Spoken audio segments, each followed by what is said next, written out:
Hate crime is an issue across the UK. What we know from the data we've seen over the last 2 or 3 years is Hertfordshire mirrors the national picture. So we're not particularly worse or better than any other part of the country, but clearly it's an insidious crime that strikes the heart of our communities. The emotional and the psychological effects of a victim of hate crime can be long-lasting, can be lifelong if they're not dealt with correctly and sensitively by the authorities. And so actually having been a victim, you need to feel that you're listened to, that your needs are recognised, and actually that we deal with you in the best way we can to help you get over that event, and also hopefully obviously to prevent it happening again and bring those to justice that are responsible. If you can imagine being at the receiving end of that, and not just on one occasion but getting that every day, because that started when I was a kid at school. My parents, there was really no great point and nothing really to be gained for me professionally to stir it up too much. And that's what was happening to myself and many other players. And you still occasionally hear it now that people do it, but it's nowhere near as it was. And I think that's another reason why people think, oh, it's not that important, because you don't hear it very much.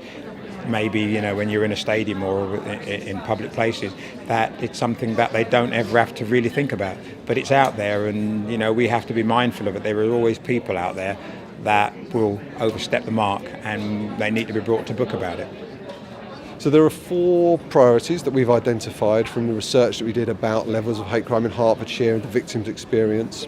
And they are prevention, which includes raising awareness of what hate crime is, resolution, which is all about what we do when it happens, so whether that's through the criminal justice system or whether that's more informal, like out-of-court disposals, putting the victim at the heart of justice. That's the aim, so to take a victim-centred approach around that. The third priority is support, so we want to ensure that victims get the support that they need.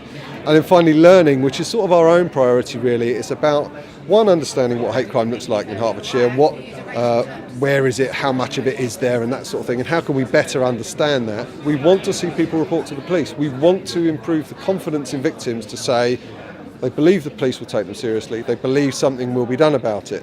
Part of the strategy, part of the use of local networks, local community groups, third sector groups, is all around reassuring people that we know this stuff will happen. We monitor international and national events. We recognise, we've seen before from the EU referendum or terror attacks, we know that communities feel quite fearful and vulnerable at that time, and so we do all we can to make sure we're on the front foot, engaging with those communities before it happens, and if it does happen, deal very, very quickly to offer the maximum reassurance we can.